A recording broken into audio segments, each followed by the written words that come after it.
NFL officiating.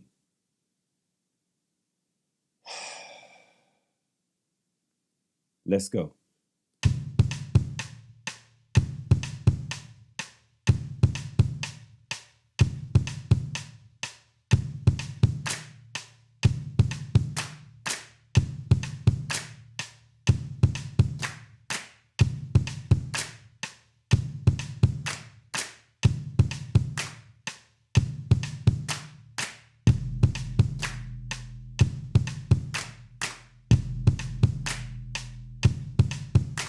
Welcome back, 706.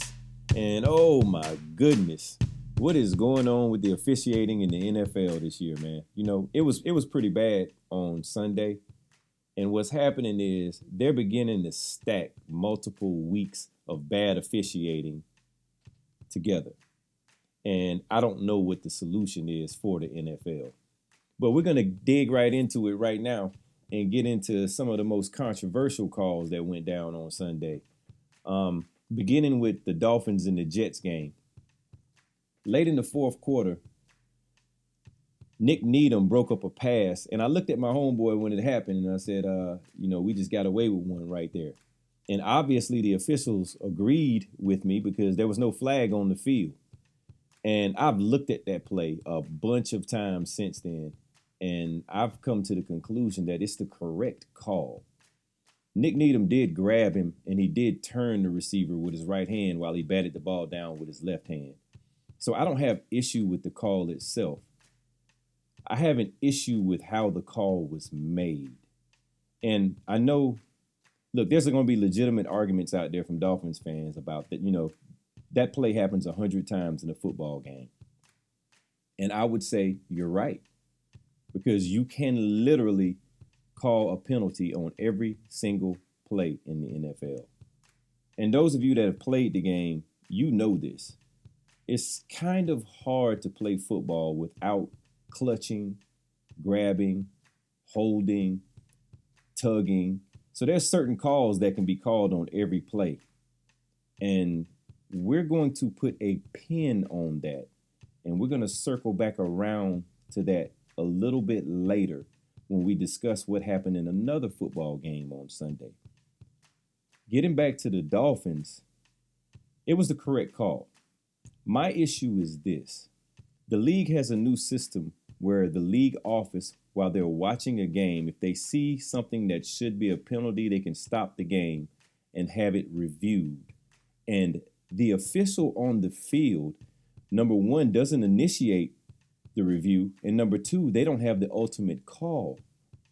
So Al Riveron, who leads this process for the NFL, called into the Dolphins game and decided that that pass interference play needed to be reviewed. Well, I guess you can't call it pass interference because the officials didn't call it. But either way, they reviewed the play. And coming out of that play, they called pass interference on Nick Needham, which essentially it just put the Jets in field goal position. They had a chip shot field goal from that point. And the game ended 22-21. And funny enough, Brian Flores lost it on the sideline. To the point that when the game was over with, Brian Flores' own security detail had to restrain him because he wanted that smoke with the officials when the game was over with. Okay? And I'm not mad at him because that's a terrible way to lose a football game. If it's the first or the second quarter, I get it. But you can't hinge a football game on top of that. Okay? Which brings me to another thing. We're going to circle back a little later in the show, and we're going to have a discussion about Brian Flores. It's 12 games into the season, and I think we've got enough sample to find out what kind of coach he is. And we're not going to guess about this. We're going to use some analytics. We're going to look at some stats, and we're going to decide what kind of a job Brian Flores is doing in Miami. In the other game, I feel bad for the New Orleans Saints. Man, my sister is one of the biggest Saints fans in the world, and I feel for her. But I am going to say this because we keep it 100 on here, right? The play that they are very upset over, where it was a fake punt and they tried to pass the ball down the field for a first down, you cannot have pass interference on a fake punt play. I learned that on Sunday. I did not know that. But defensive holding is always in play. And clearly the 49ers defender was holding what they call the gunner on punt return. So he could not have caught that pass no matter what. He was being held. So I understand their argument, but ultimately the Saints had their opportunities to win that football game. And if we know anything about the NFL is they're not going to give it to you. You got to take it. You have to take it. So I'm sorry. And to be honest with you, just keeping it 100 again, it does seem like the officials have it in for the Saints. The NFL does not like the Saints for whatever reason that is. I don't think I've ever seen a team victimized by more consistent bad officiating than the Saints. Moving on to the other game, the New England Patriots and the Chiefs. Were there some bad calls in that football game? Absolutely. Did N'Keal Harry score a touchdown? Absolutely. Did Travis Kelce fumble? Oh, yes, he did. But herein lies the problem. Did Chase Winovich land on Patrick Mahomes? Yes, he did. 15 yards and a first down. No penalty called.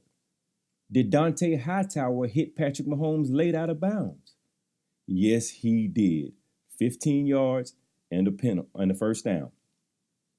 So that leads me to what I'm about to say to you New England Patriot fans out there.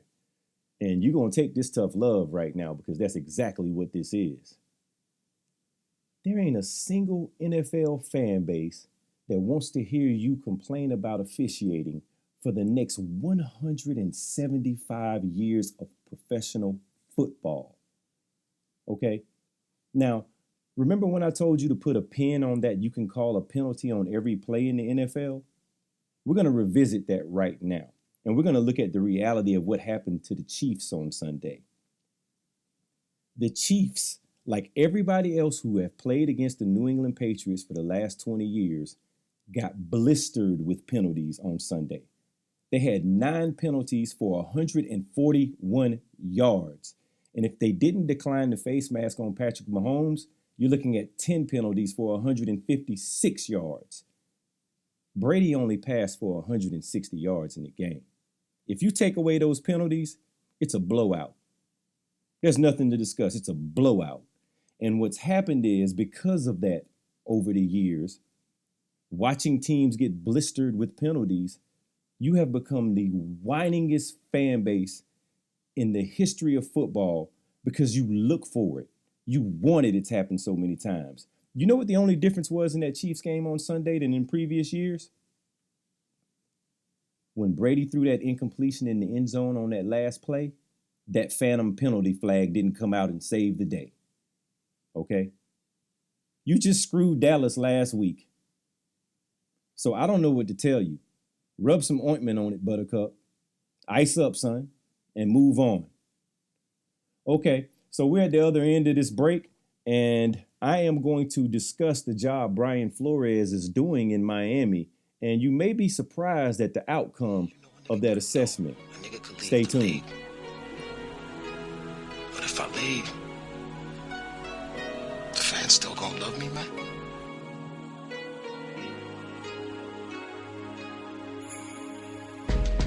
Without, it's nothing. Without, I went from drug dealer to heavy hitter to penny pincher. Ain't no cheap nigga, but I'm at home and use a visitor trying to deliver hot ones about to sizzle of me. I got that C4 blowing perpendicular. Since you didn't listen, I'm fixing to make you a listener. Wasting your ass like an old wet pack of Senecas. Vicious and ridiculous. Sinister ball, sinister the Wallace, but my name is Capri. Not Christopher, not even Riddling can ever slow down the riddle of melanin in my skin. Makes the sunshine dimmer than 5%ers. Know the God flows the river, push this more to the limit. I'm morph into a killer front and center. I'm the sinner who manifests the figure, make the skies clap after I rap. I'm for the gipper. Welcome back, man. You're listening to the sounds of Capri the Arbitrator, with or without, local artist right here out of the AUG. And he just dropped a new album, man. I would highly recommend that you give him a listen. You can find it in iTunes, or you can hit my man Wizson. That's Wizzsonn,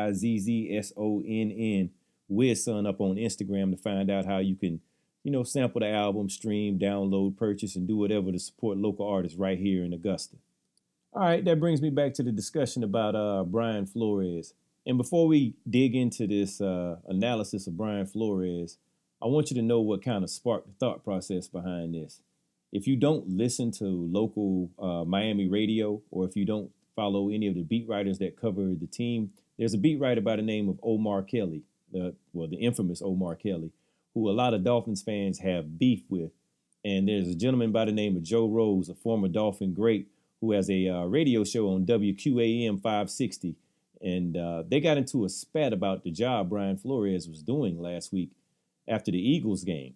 And I think it's better that if you hear a little bit of this conversation, that you'll understand where I'm coming from. And I'll get into my thoughts about how Omar Kelly views Brian Flores and what I see as the flaw in his analysis of Brian Flores. You beat them. You beat the snot out of them. You scored 37 points. You finally figured out the magic trick to Ryan Fitzmagic and Devontae Parker. You just beat the Philadelphia Eagles. So why can't you beat the Jets, the Giants, and Cincinnati? You want to talk about how great the coaching has been for a team that's 30. So now you're taking shots at him after you said you didn't say very little payoff. You said that. What I said is you want to sing the praises of a coach whose team is 31st or 32nd in 8 statistical categories. He's got zero talent. Defense. You can write those stats down. Okay. I got them every week too. Okay, that's the excuse everybody always makes, and then says, "Oh well, they're winning. They're a good team. He's coaching them great. There isn't a single problem that they fixed all season." Okay, I'm going to go ahead and stop it right there because I think you get the point. It's a really, really good interview. It got so contentious to the point that they hung up on Omar Kelly.